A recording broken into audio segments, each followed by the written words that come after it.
И така, здравейте потребители на YouTube, аз съм DaProBG и днес съм решил да ви направя туториал как да си направите лого с програмата Paint.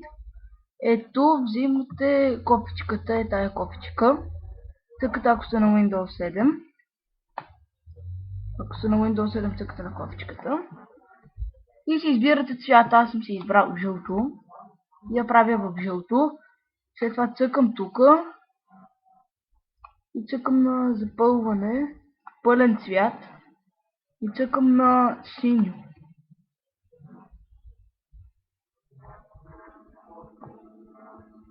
И започвам. Е така. Тук искам да ми е така. И тук също е така. С едно марката на BMW, но няма да е на BMW. Е така. Ги правя 4 кръга.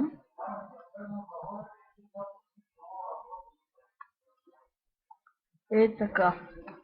И вече като сте го направили така, цъкам е тук. И аз избирам цвят червено.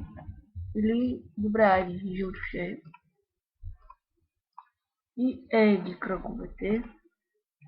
Вече сте си направили кръговете, цъкате е тук. И вече тук долу заличавате.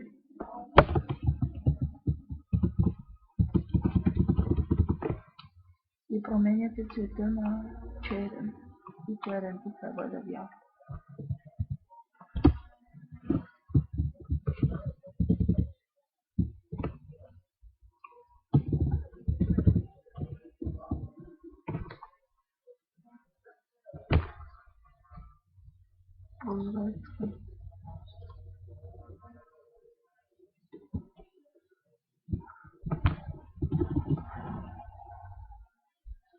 Така, вече като напишете името си, е така.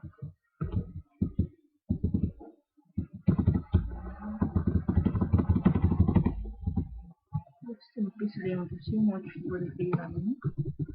И ще променя цвета на буквите. И така. Вече... Яла ме!